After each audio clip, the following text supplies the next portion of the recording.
Today, I am very honored to have the very talented and good-looking actor, Joey Albright, in the studio. Hi. Hi. Nice to meet you. Nice to meet you. Okay, Joey, I have a question. Yes. If I look you up online, you have your full name, which is Daniel Joey Albright, but you only go by Joey. Is this a preference? Is this like a stage name thing? Like, what is it? Okay, so my full name, my real name, is Daniel Joseph Irvin Albright Bradford Brolin.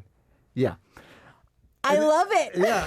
So imagine growing up with that and then the teacher having to read it out every time. So I was like, since I was like 5, I just went by Joey because I'm a happy-go-lucky kind of guy. Okay. And so Joey just made sense. Joseph short, Joey, and then Albright, which because I'm always bright, right? Okay. So it just stuck. But I use it as a stage name. I use it in my everyday life. Okay. Unless it's like an official document, I don't ever write out my full name. But imagine in Korea, you know how you have to write like Hangul? Daniel Joseph, but there's only like 4 spots. And you're like, how can I write all this? Right, and then like when you write it out even in the spaces for like anything like phone and stuff like that, so like bad. it cuts you off. Yeah, so I've gotten one of those dojangs, the stamps, just so I can just go boop and it's done. I don't have to write it out every time. It's my official mark. It's good. So what's your full name again? All right, Daniel Joseph Irvin Albright Bradford Brolin. I love it. I love it. I love it. I love it. I love it. Okay. So yeah, I figured that because in your Korean profile it says just Daniel Joey Albright, and so I was like, it may be because we have so many Daniels in like the business. That's maybe why you were going by Joey. But okay, I've never thought about that. But if you call me Daniel, I probably wouldn't even acknowledge it. If someone was like Daniel on the street, I go by Joey. So I have to like. But in Korean, you know how they say like Joey, like, and so I'm like me. So I'll be on set, and so I'll go like Joey가 like what? Wait, what? Me, what? What's that? You talking about me? Okay. For those of you who might or might know, for me personally, I loved your performance in Space Sweepers. Seung-neo, you were the reporter there, and you do. I don't want to say what happens to you. I don't want to give any spoilers if anybody didn't watch it. If they haven't seen it. It came out in February. If you haven't seen it, it's your own fault. Right. No, but yeah. So I honestly really loved your role.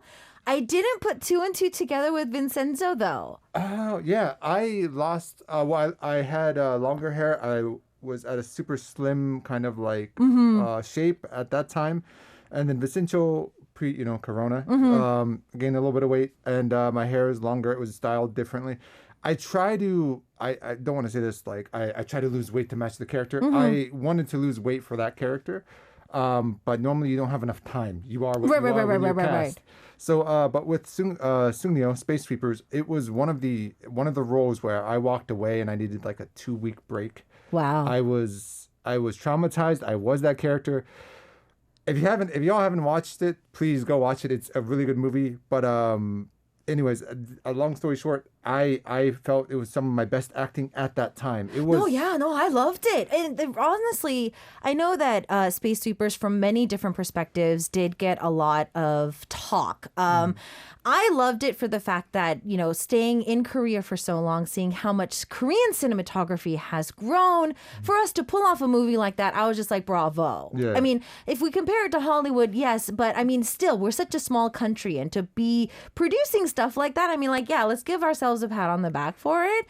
I loved your role because without your role, we don't get the second half of the movie, in my personal opinion. The thing is, I always get cast for these roles.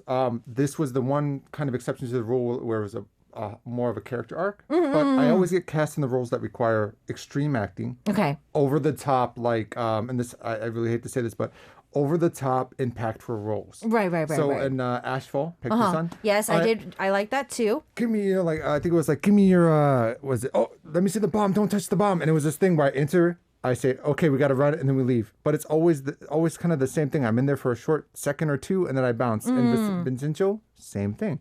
I think that's probably why I didn't put 2 and 2 together. Yeah. Because if I heard you talk a lot more in your part, I think I probably would have put 2 and 2 together. But then looking back at the reel, I was just like, oh yeah. And the whole scene, I love your scene, by the way, with them. The priests are hilarious. Yeah, the monks are hilarious. Congratulations to your wedding. So good. Oh. I give you props for not laughing every take they did. So I'm gonna be honest, I didn't know they were gonna do that. Oh, really? So like, I was just like, okay, I'm gonna propose to her. I'm gonna try to, and my whole rule of thumb is, if the director gives you freedom, like ad lib, right, or like the improv in the scene, don't do any more than what's needed in the scene. Okay. So Will You Marry Me was clean. It was what it was. I stood up. She said yes. I gave her a hug. I didn't know there was gonna be this whole shebang afterward, and I'm like, whoa, not.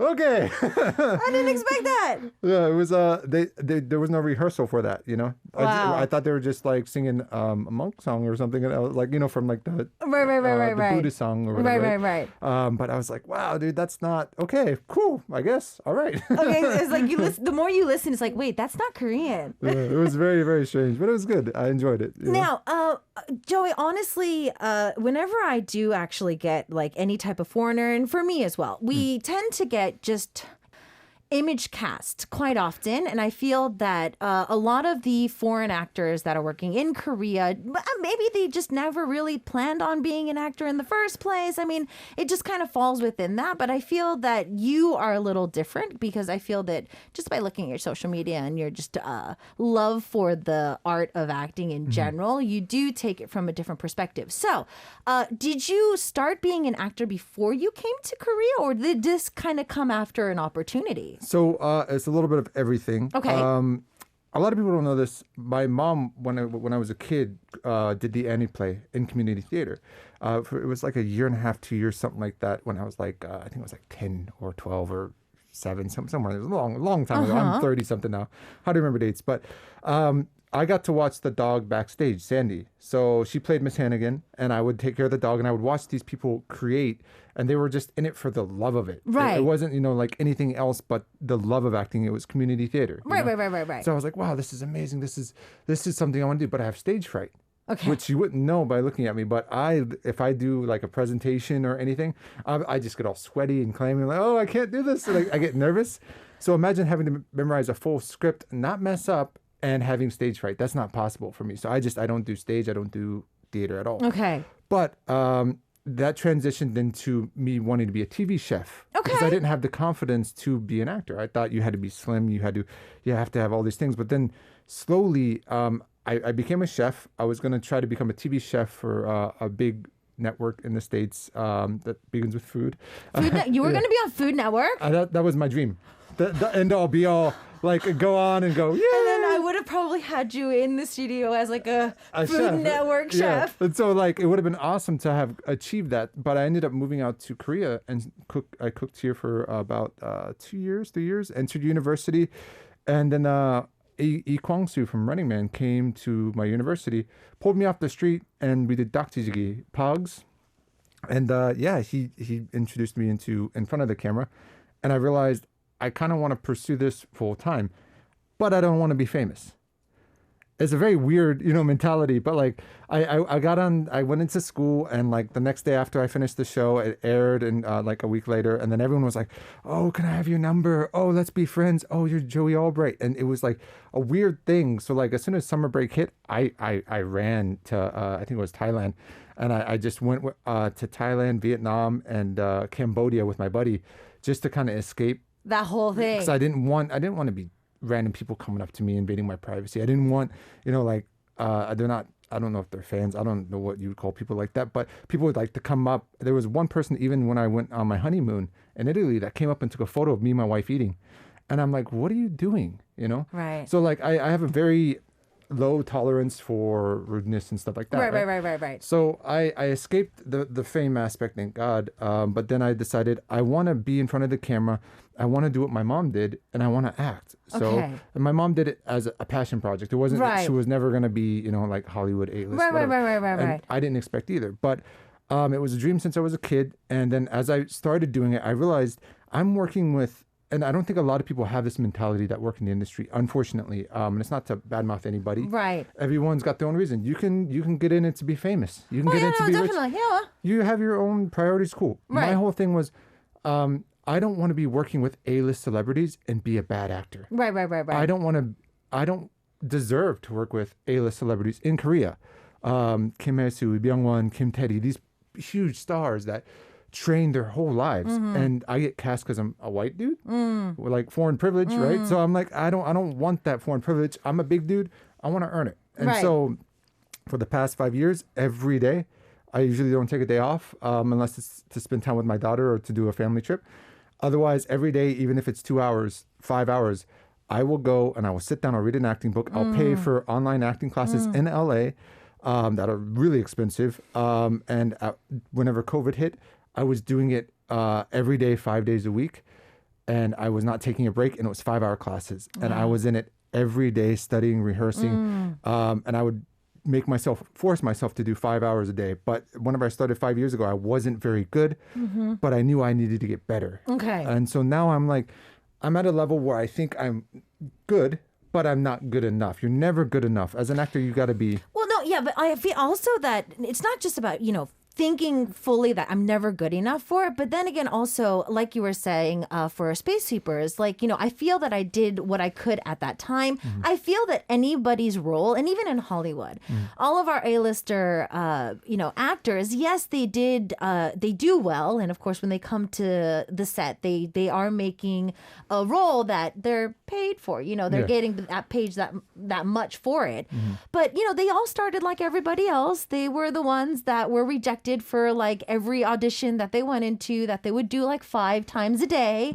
It's just that one role, that one nice opportunity where they were vulnerable enough, or it just hit them right. Either they had the skill or the natural pain, or I think research to do the role. Yeah, but also this is what's funny about this is like the image casting that exists in Korea for foreigners. You just have to be this skinny and this tall, this good looking for a foreigner. I'm tall, I'm not skinny, and I'm not good looking. So for me, it was like a constant hurdle to try to beat out model pretty people who I've seen. I would go into an audition and one guy like would flub his lines and the other guy would flub his lines right in front of me. And I'm like, oh God. But they still got the roles. And at the end of the day, it's about the image. Right. I got to the point where I was like, I want to be undeniably good. I want to be so good that people have to go, if we can't use them here, we'll use them next time. Right. That's the level I'm getting to. Okay. But I still have 20 years, 30 years, 40 years to achieve who I want to be like, which is Anthony Hopkins. I want to be as good as Anthony Hopkins, if not better. Okay. I want to be a Marlon Brando. I want to be I don't want to act like them. I want to be that good. And so that's how I approach acting is you can cast me in image casting, whatever. At the end of the day, though, where I get the most enjoyment, honestly, is in my classes. Okay. Because that's where I'm doing 5 hours of script breakdown, 5 hours of script analysis, character development, all this stuff. I have to memorize it, present it in front of a Hollywood people that are like almost top tier. They're not like A-list, but they're like in the business they are. Yeah. And so like people know them, and these are the classes that I pay for. And it's like I go and I do this, and then they go, it wasn't that good. I go, okay, what can I do to get better? Right. And that's how I approach it. Right. So like I think like with casting here, it is what it is. LA, anywhere you go, is always going to be an image that fits a role. Oh, definitely. And it's not to bash people here, but again, people's priorities in the industry anywhere, whether it be here in LA, in Japan, anywhere in the world. Some people are in it for the fame. Some people are in it for the money. So they all have their own priorities. So it's not bad-mouthing anybody. But for me, it is about the craft, the passion, the art. So. Definitely. Well, Jenga's saying a huge respect for all the dedication that you're putting. Hannah's saying it sounds like a leap of faith and, of course, dedication as well. And in the end, Adrian is saying that, attitude is all that matters the most, which I think you're definitely showing us for that. But I mean, a transition, and I know that you're constantly working towards your craft, and I feel that, starting off as a chef, and, that in itself is a craft too, and acting is also a craft as well. Do you find that some of the maybe discipline or dedication that you use to become a chef kind of are helping in acting in any way? Yes. You can ask any foreigner on set that has worked with me. I'm a pain in the butt to work with because I have an expectation, and this is 100% true. you don't jump in front of the camera unless it serves the story. So as a chef, it's the same thing. You don't throw on a steak unless the customer orders it. You don't put extra sauce on something. You know what I mean? Using that as an example, it makes a lot more sense. Because I feel that, if you just analyze acting, it's so much easier to put more into the situation. Less is more. When you cry, think about it. Whenever you're going to cry for a scene and you're getting into the scene and you're just building up and you're just trying to go and go. And it's not going. And then you push. Most people try not to cry in the scene. Right. They're trying to hold back the tears. You know? Right. But like you can get to that point where you're about to break, but then you have to dial it back, right? But with dialogue, if you ad-lib anything in a scene, for example, and you say like one thing and it turns out in the story that's a spoiler, well, guess what? You have to go back and re-edit it out. Also, a lot of the writers and directors aren't fluent in English. They're not native English speakers. So they go, okay, it sounds good. And then it turns out it's a spoiler. I said, the director allowed me to translate my own stuff one time. I translated my own script. I said what I needed to say, but it wasn't them. It was thank you. I wanted to thank them. I want to thank you. It was you, not them. There was no them in the script, but I had said that, so I had to go back in and redub it. Wow. But there was somebody on set that actually went and delivered some lines that was a spoiler. And the director said, cut. And I said, we can't use that. And he goes, why? And I said, I'm not throwing anyone under the bus here, but the reason why is because in this scene, this can't be released yet. Yeah, right. Because they're saying something they're not supposed to. Yeah, and so that's a spoiler. So less is more. Okay. Less is more, saying the bare minimum, understanding what your character is and fulfilling the story is the most important role of an actor. You don't see the main actor jump in front of the camera and go, I'm here. No, it's not about that. It's about looking as real in the situation as possible. And so you'll see a lot of overacting. I'm guilty of it in my older stuff as well. I was horrible, but I didn't understand that it's about the story. The writer has a full script that I don't understand, and I get one page of dialogue and I think, oh, the lines aren't enough. So I'm going to say 30 things. But there's no reason to say 30 things if I'm only here to serve the purpose of, here's your sandwich, sir, enjoy your meal. You know, like right, exactly. You're supposed to be giving them their coffee and like, so by the way, and you just to get that one more second or minute of it's not needed. Time. They're gonna clip it out anyway. Exactly. All right, so we're going to talk a lot more about Joey's career in Korea. Also, if you have any questions and messages for him, please just send those our way. If you're on our YouTube live stream, you can send them in through there. If you're on our V Live, you can send them in through there as well. If our send message board is more convenient for you, you can send them there too. Speaking of Vincenzo, we're going to take a listen to one of the main themes from it. John Park is on it with I'm Always By Your Side, and more of our insiders coming up after this. All right, we have our insider in the studio today. We've got the awesomely talented and very good looking. I don't know why he keeps saying that he's not good looking, but he is. Joey Albright's in the studio. We've got Kyun Kim Nim dropping by to say hello after seeing your post on Instagram. Garrison is dropping by to say, Joey, 안녕하세요. We're so happy to see you here. We support you, and thank you so much for working in the industry in Korea. Oh, I love Garrison. Garrison's a good buddy of mine in the industry. Oh, really? Yeah. He's done a lot. I think he was like in Run On and a bunch of stuff as well. But there's like two people that I love working with, and him and Carson are like my two top favorite people. So. Oh, yeah, we had Carson in the studio. I saw her give you a shout out yesterday too, but she's so cute, and she's like learning martial arts and stuff like this these days. Yeah, she's doing stunt training. We both entered the Seoul Action School in Paju, and we did 3 months of it. Her schedule got busy for work. Right. It was too difficult for me. Really? But she entered a different one in Seoul, a different stunt school in Seoul, and she's amazing. She's very dedicated. For me, exercise and stunts aren't really my thing. Okay. If I'm cast in a role that requires them, then I will prep for it. Okay. So I already have the basics. I did 3 months of Monday to Friday.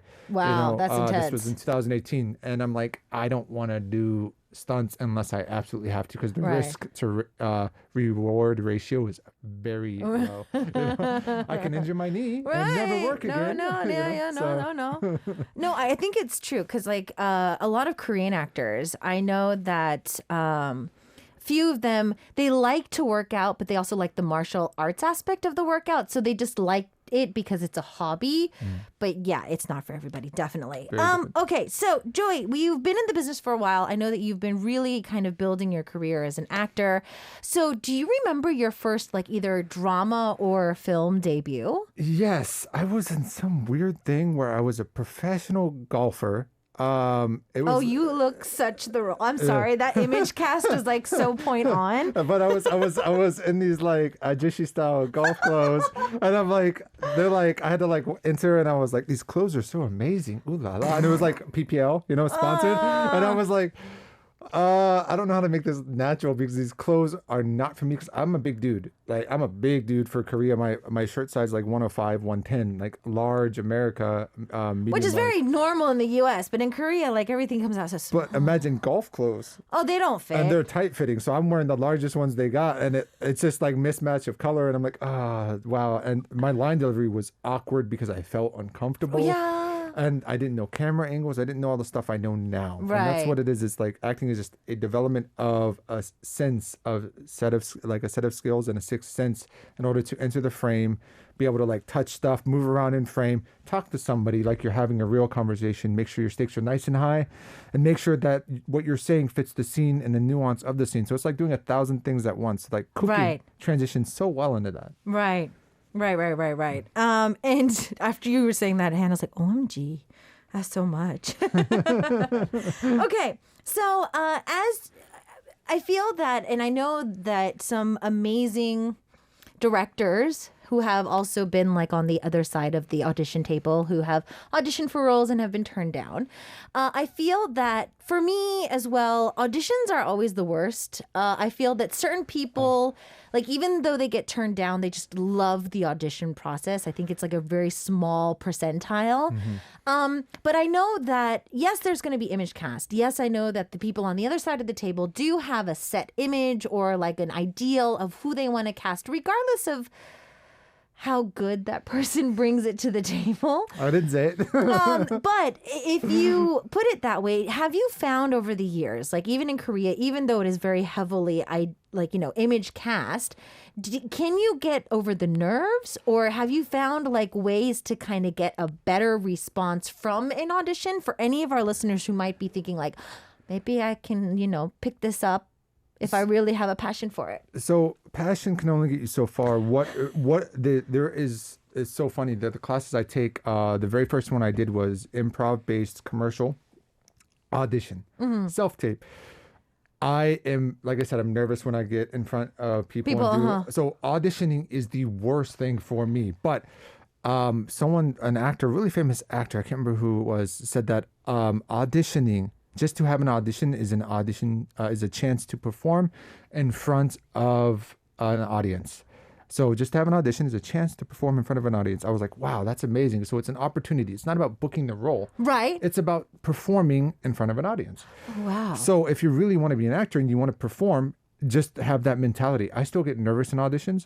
And in LA, this is what they always say in my class. It is you can be the best actor in the world and be a horrible auditioner because it's a different language. It is different. You're in this small little frame window. It's like what we have here, and you got to do all these movements within a small frame, which is like film acting. Right. But you have to portray 1,000 things and still come off as natural and not be nervous. But then in-person auditions, even worse. Right. Because it's like doing theater. Right. So every time I get into an in-person audition, I get sweaty, I get clammy, and all I have to do is realize though, I'm just here to show what I can do. And if they like me, they like me. There's 1,000 reasons why they won't choose me. Right. 90% of the time, I'm either taller than the main actor or I am too fat. You know what I mean? And that's 100% true. And that's the mentality. That's the reality of the industry. But I feel that I feel a lot of people might be like, oh, maybe it's just because Korea. I feel that you would get the same talk and feedback if you were in LA, New York. Yeah. Oh, no. It's not hating on Korea. Believe me, I love working in the Korean industry. No. I'm saying in general, anywhere you go in the world, unless they require a chubby dad or unless they require a certain image, they want to put the leads, especially like if it's not a comedic scene, if it's a dramatic scene, if it's a romantic scene, they want a skinny, tall person. Right. It's unfortunate, but it's what sex sells. That's all it is. No, it's true. At the end of the day, they want the audience, they want the fans to fall in love with the lead. Right. So they can sell tickets, which makes sense. It's a business aspect. Right. So me going into an audition and not booking, I just did an audition for a Taekwondo thing. I didn't book it. The director goes, "Do you work out?" And I said, "I hurt my knee during doing stunts for a commercial. I haven't worked out in a while. Also COVID body, you know." And he's like, "Oh, okay." So that means I probably don't fit the, what is it? Taekwondo Sun Tzu. Taekwondo like main athlete. I don't have that body. So okay, it's just I should have been already skinny and had the body for the role, but I was still brought in to show my acting ability, which was nice. So I had the chance to audition. I failed either because I was super nervous or because I wasn't the right image, didn't have the right body shape. It is what it is. So with the auditions, all you can do is go in, do your best, be off book, have the lines as close to natural as possible for the scene, show your ability, and then if you don't get chosen, just prep for the next one. And you gotta let it go. It still eats at me. It'll eat at me when I hear I don't pass an audition. It'll eat at me for about a week. So what I'll do is I'll just go, I just got to get better. And so I'll just start studying immediately just to grow rather than let it be a negative thing where I just eat myself. And make it like an insecurity. Yeah, and it is what it is. Like, I don't get offered auditions a lot of times, which it blows my mind. I don't think I deserve auditions. I think I put in enough work to where not just me, but everyone, no matter your level, everyone deserves the audition at least. Right, at least the audition. Regardless of whatever issues an agency might have or doesn't have or an image. I think if they wanted a 50-year-old dude, I should still be able to go on an audition in Korea. For LA, very different. Right. You know, so in Korea, I think any audition should be open, and if the person bombs, at least they had the chance. Right. You know, fair is fair, and that's and I mean, like you said, you're performing in front of an audience, and I mean, they might not need you for the role then, but they could need you for a role next movie or next drama down the line. That's true. And I feel that even in LA or New York, they say that the business is so big, and yet it is so small. Yeah. Well, and that's the thing. They want people. They recycle a lot of, and the word is recycle. Unfortunately, a lot of the leads because they know a lot of the leads will bring in revenue, and that's the reality. Unless you're like 17, a good example of this is the Spider-Man. Tom Holland, I think his name is, the new Spider-Man. Right? He was young, now an A-list celebrity. That is the offset to the rule. There's barely anybody that gets the A-list celebrity status that is my age or older in America, unless they have some special thing where they came in with like 1 million followers and they're going to bring an audience to a film. Right. Or a drama or a TV show. Or they came into a film and it was so good. Like they weren't the main actor. They stole the lead pretty much. And then their next movie, it makes them like an A-lister. Exactly. So definitely. Yeah, Hannah was saying that, failing auditions is hard for me too, but that's good to see it like in just, if you think about it, instead of not going either. And it is, I think, different for everybody. So we have Kyunnim asking, do you enjoy any sports if you do any? So I used to do, a lot of people don't know this, I used to do MMA. I trained on MMA. I used to do boxing. I used to play basketball to a certain extent. When I was in university, I did like a semester class or whatever. I used to do flying yoga and yoga. I used to do CrossFit. So I'm pretty active. And what you see is muscle and fat, people. So it's like I've got the muscle. Yeah, but honestly, though, like I feel that the whole, honestly, you're not. It's a very different mentality when you're in Korea, because unless you're like mannequin thin, 9 times out of 10 you won't get a love interest role, which is fine. Yeah, and it's true, because I feel that even though in the camera does add more than 5 pounds, which sucks. It's okay. Because I feel that it's also different for every camera. Like our camera in the studio is a really nice high camera, but it doesn't give you that vibe. But of course, even the skinniest of idols, if they're on like any of the cameras for TV that we use in Korea, I don't know what it is about the angles, but it does make somebody look wider. Yeah, it's also how you present yourself. Like I slouch, so I automatically look bigger. But if I roll my shoulders back and puff out my chest, it looks like I have, like I'm built. Right, So right. it is a difference in body posture, camera angles, etc. I keep turning my body to see how I look the slimmest, by the way. I'm analyzing that as we're doing go this. for it. You could keep. Normally, you're not supposed to look at the camera when you're an actor, but today you can look at the actor all you want. Yeah, you look at all the camera. I always ask the director, should I look in the lens? Look at the lens. Go for it. But it's fine. There was a situation with like a director going, there's a shower scene. Are you comfortable being shirtless? And I said, I'm fine. I don't know how the audience feels. No, but ironically enough, I think I've said the same thing. People are asking me stuff like, are you comfortable doing it? I was like, I'm fine. I don't think y'all are going to be comfortable with it, but I mean, sure. But the audience, if you think the audience wants to see me shirtless, sure. I don't have a problem with my body, but do you. Whatever you want me to do. But I don't usually get those roles. To be honest with you, I've never gotten one of those shirtless scenes before. But I feel that, that's not true though. I did do a shirtless massage scene in The Spies Who Love Me. You did. But you saw the camera angles, right? Yeah. I didn't look half bad. You looked actually really good. I was like, not bad. I actually loved your acting in the elevator too for that one. Oh, that was fun. Yeah, that was a lot of fun. Did really love it. Okay. Yeah, I really did love that little lint piece. Okay, so fam, today I think, it is an interview, but this literally just feels like I'm having coffee with Joey Albright in the studio. He's an amazing actor, and we are learning a little bit more about his career. He's giving us some great tips, especially if you are even wanting to get into the business of acting or in TV or in singing or anything. He's kind of covering a lot of the basics. So if you have any more questions and messages for him, keep sending them our way. We do have access to our YouTube live stream, the V Live, and our homepage as well, whatever's more convenient for you. In the meantime, though, we've got more music for you to enjoy. We've got Youngjun and Say on the Track with Darling and more of our insiders coming up after this. We have the very talented and very good-looking, regardless of what he's going to preach today, actor Joey Albright in the studio. He's been telling us a lot of just secrets in the business. I really love the fact that you've been giving us an edge on how to audition, because I feel that auditions are like the biggest Mount Everest that we could ever overcome. Well, someone told me with auditions, it's like a job interview. You're not going to go in super nervous and clammed up. I heard that, for example, LA casting directors, within the first 10 seconds, they already know if they want to work with you. Oh, because it's your personality. As soon as you enter the door, if you come in, and this is it took me years to break out of this, because in Korea, you have to be very polite. Right. Oh, 안녕하세요. 저 뭐뭐입니다. You have to be very respectful.